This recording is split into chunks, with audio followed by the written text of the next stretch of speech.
Here's something else. The other day, I was in Chicago with a day off, and Chicago's a great city for. Here's something else. The other day, I was in Chicago with a day off, and Chicago's a great city for a day off because there's lots of things to do. There's also lots of record stores, and if you're a record fanatic, Chicago, chances are you're going to find something good. So me and road manager Ward are going in and out of every record store, and at one point, the man behind the counter of one store says, "What are you doing in town?" I said, "Well, I got a show tomorrow night." "Ah, well, what are you doing tonight?" I said, "Well, we're here with you. We're looking at records." "Ah, well, Van Halen's playing tonight." Yeah, I thought that was pretty interesting. The historic reunion of David Lee Roth and the Van Halen brothers, Eddie Van Halen's son, Wolfgang, on bass. Pretty interesting. A lot of people are talking about it. A few tickets are being sold, a few thousand tickets a second. And not knowing how road manager Ward feels about the Van Halen. And you have to be careful how you throw out your opinion of the Van Halen, because if you say, what do you think of Van Halen? Some people take that as an insult. "Oh, what, you think I am like Mr. Lowest Common Denominator? I have taste in music. I don't listen to music that is listened to by beer enthusiasts who wake up every morning with a baseball cap on backwards." And so I said, "So, Ward, what do you think of the Van Halen?" And I didn't let him know how I feel about the Van Halen, nor have I told you how I feel about the Van Halen. Yeah, I'm neutral on the Van Halens. I just threw that out there for Ward, and he said, "Oh, yeah, they're great." I went, "Oh, so you like the Van Halen?" He went, "Yeah." I went, "Well, me too." And so I said, "Would you be interested in trying to go to that show tonight?" "Yeah." And the guy says, "Well, it's sold out." I said, that's going to stop us. And so we make some calls, and 2 tickets magically fall off the back of a truck, and we go. And I have an interesting kind of weird history with the Van Halen. In about 1451, the year, I was young. It's good. And I was living in Washington, D.C. It's where I come from. And it was before I had my radar on for the punk rock. And if I did have my radar on for it, I would have been too young to sneak into the shows anyway. But I know it didn't stop a lot of people I grew up with. They saw some amazing shows because they had the idea of sneaking into a place. Not me. I was on the straight and narrow. And so I would walk by bars at night coming back from work, or some job I had. And I'd hear music coming out of the clubs. But it was mainly cover bands playing what was on Top 40 radio. And it's not interesting for me to sneak into a place where scary bikers are drinking flat beer to hear a band drunkenly play Aerosmith.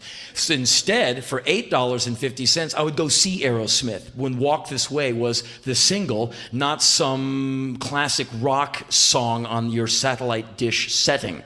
And so I would go see these shows and have big fun. And you would sit 800 yards away from the band, and all you heard was and you swore it was great. And you'd come out smelling of beer, arena weed, and tobacco with in your ears for half a week. And it was fun. And so that was music of my, my early teenage years. A young person could, throw out some money and go see a show. The best show we would see every year would be Ted Nugent. And on this night, the Nuge has an opening band called Van Halen. And so Van Halen runs out on stage, and they play a few songs. None of them suck. Everyone goes wow, that was pretty damn good. Who are they? And a few songs in, the singer starts talking, and he seems to be like a peroxided Mark Twain. He can really turn a phrase, and it becomes evident that the singer in the band doesn't seem to understand that we're not all there to see him. And he doesn't seem to know that he's in the opening band. It seems to be that he's in the headlining band, and we're all there. "It's nice to be back in Largo, Maryland." Nice to be back? He's never been here before. What the fuck is he talking about? But it was awesome. And a few songs in after that, the band runs off stage with the exception of Eddie Van Halen, who comes to the front of the stage and delivers onto all of us Eruption, this big solo from the first album. And he does this amazing thing, and he comes to the end of it, and he stands in front of all of us, and he holds his hands up and looks at them like, "I can't believe these things. Look at them, will ya?" And he steps back from where he was standing and looks at where he was just standing, like he was now looking at his aura. He's now looking at himself in the third person. James Brown used to say, "Jump back, I gotta kiss myself." That's what Eddie Van Halen was doing. He's just like, damn. And if it was anyone else doing anything less amazing, everyone would have thrown chairs at him. But all you heard after he did the solo was 18,000 jaws go, because it was pretty damn amazing. And then everyone kind of went, "Oh yes, woo!" Huge applause. The band runs back on stage and they finish the set, and everyone kind of looked at each other and went, "Well, geez, that was a pretty strong opening band. Like, wow, that was cool. And so a few years after that, my life is very different. I'm in Black Flag. I live in Los Angeles. And one night, I'm hanging out with the great Raymond Pettibone, who's the artist who did all the cover art for Black Flag. And now he's Raymond Pettibone, the internationally renowned artist of, he's great, very famous. There's books written about him. I just know him as Ray, my pal from down the street from back in the day. And many years ago, I'm living on his mother's floor. And so I'm hanging out with him one night. And he says, I have to go into Hollywood and drop off some artwork at a gallery. You can come along if you want, which means please come with me. And Ray's not really a people person, so I said, yeah, I'll get in your car. We'll go to Hollywood, and they got running water and everything there. And so we go into Hollywood, and we go into a gallery called the 01 Gallery, and people are hanging out, kind of half hipster place, half art gallery. And I go, Ray, you stay here. I'll take the art. I'll find the owner, and I'll get the art to the guy. All right, you go. That's fine. And he stands in the corner, and I find the guy who runs the joint. I said, hey, I'm here with Ray, the artist. Ray, say hello. I don't have to say. Okay, it's cool. And I said, here's Ray's art, and I guess you know what he's going to pick it up in 2 weeks. Fantastic. And so I go, well, great. And I'm walking away, and I'm walking through this crowd of cool people, and I see an odd couple standing apart. It's a man in a blue business suit who kind of looks like Secret Service. He's a big guy, and he's standing with his arms crossed, like looking around, always roving, always wary, heightened awareness at all times. And standing next to him is a guy in a leather jacket, a baseball cap, dirty blonde hair, and sunglasses, kind of trying to look low-key. And there's a weird couple, because they're shoulder to shoulder. Like, they dating? Yeah, well, why not? And so I'm walking by them, and at that moment, a beautiful punk rock girl walks between the two guys and myself, and we all look at her.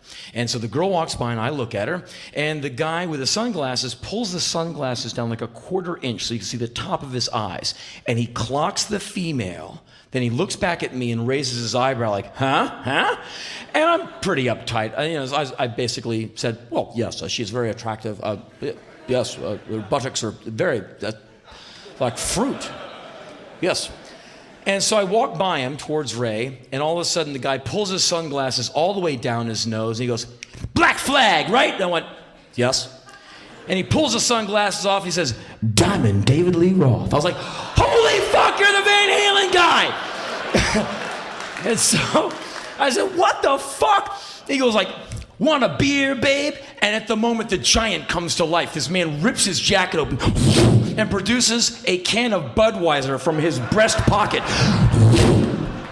And I said, no thanks. I was like, damn! And he's like, pretty cool, huh? I was like, that was pretty cool, actually. Because the guy said not a word. He went right back to like, And David Lee said, what's the matter? Got school tomorrow? Wow! Woo, woo, woo. I said, no, I don't drink beer. I don't do anything. He said, all right, so we get to talking. And I said, Dave, I got to tell you, man, a few years ago, I was living in Washington, D.C., and I saw you guys fairly hand Ted Nugent his head. And I didn't think it could be done. I didn't think an opening band, could really do that. And boy, you guys really laid a number on that guy, and it was a wonderful thing to behold. And I've always wanted to meet you to tell you that, basically. Henry, I believe that gig was September 17th, 1978, with a gross ticket sales of 15,978 people, giving us a total gross of over $225,000 on that particular evening. I think the mighty Van Halen sold about 331 t-shirts, giving us a total gross of about $70,000, Henry. How the fuck do you remember all this stuff? What I remember, I talk about. What I don't remember, I make up and mix in. Sounds pretty impressive, right? Wow! Woo, woo, woo. I said, fuck, I'm loving this. And so we talk a little more, and I said, well, what are you doing at the 01 Gallery? Someone has to co-own the art gallery, Henry. Wow! And I said, oh, well, I'm here with Ray Pettibone, the artist. Ray's amazing. Where is Ray? I go, right over there. Hey, Ray, I'm Dave. Oh, that's fine. I go, okay, well, I gotta go hang out with Ray, but Dave, man, it's an honor to meet you, man. Henry, the honor was all mine. I was like, all right. And so I go up to Ray, oh, that's fucking David Lee Roth. I don't care, it's just... He listens to Miles. He's not into it. And so we get in the car and we drive back to the beach, and that was it. And so a few years later, I ran into David Lee Roth here, and here. And so that's how we procured tickets. So anyway, we go to the Xerox Center where the gig is happening. Corporations have bought all the pavilions and massive stadiums in America now. It's now the Enron Center, the Halliburton Pavilion, where they used to be named after football coaches, men who invented the artificial kneecap and things like this. Now it's just like, the Anonymous Center, the 7-Eleven Pavilion. And so we take a taxi to like the Insurrection Center, whatever the fuck it was. And so we're now standing in line at Will Call to get our tickets. And on this evening, I found out that I'm famous because people are coming up, they recognize, and they're like, they can't even form words. Like, oh, oh, oh. Thank you. And it sends a sound to other people. And now there's a circle around me like, and they pull out a phone like, which means let's do a drunken cell phone cam shot. Like, sure. Complete darkness. Oh! And so we get the tickets and we go in and everyone is in a very festive mood. People are like, yeah, Van Halen. People are so excited. And I was very impressed. For an 8:30 stage time, Van Halen hit stage at 8:29. I thought that was cool.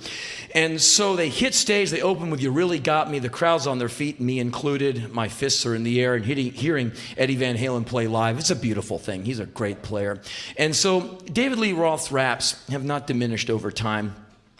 I am the Niagara of Viagra. I'm on stage with 3 Van Halens. 2 incredible, 1 inevitable. Wow! Woo, woo. And at one point he goes like, turn on the lights so I can see all the people here tonight. And the interrogation lights come on. And the whole place is bathed like 1,000 suns. And you can see all the way up to the top, 18,000 people in this place crammed. The seats at the top are taking, people's heads are hitting the roof. They're breathing out of O2 masks. Sherpa guys are taking people to their seats. It's way the fuck up there.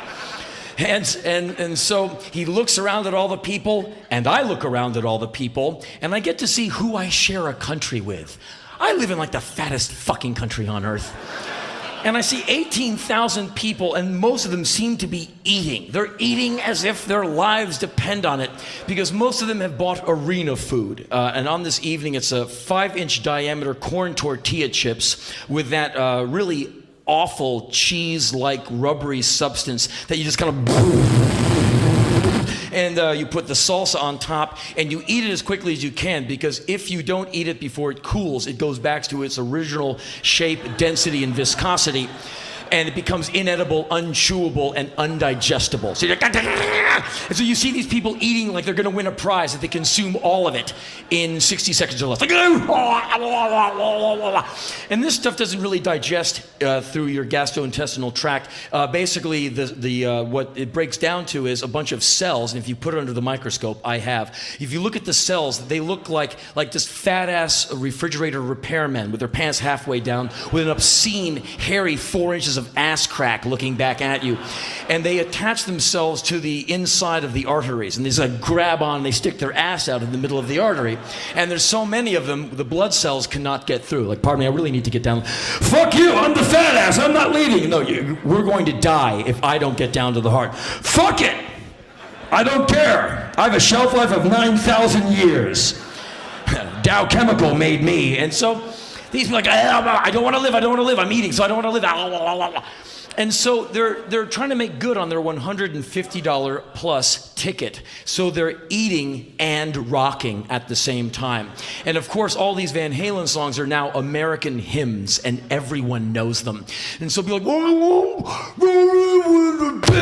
and on any hard or semi-hard consonant sound, food, barely masticated, beer, bong spit, and water come flying out of people's mouths, and the people below are peppered with chewed food and all kinds of other just particles, and you see it like, you see spraying, and like, I'm feeling like, what the fuck? And it's like whole families are there now, because Van Halen fans now breed, and they're now taking their children. See what we used to do? Like, what? And so that was the show. And like you come out covered with food, the arena air smells like vomit, marijuana, food, beer, and sadness. And it was a fun time, but it was just,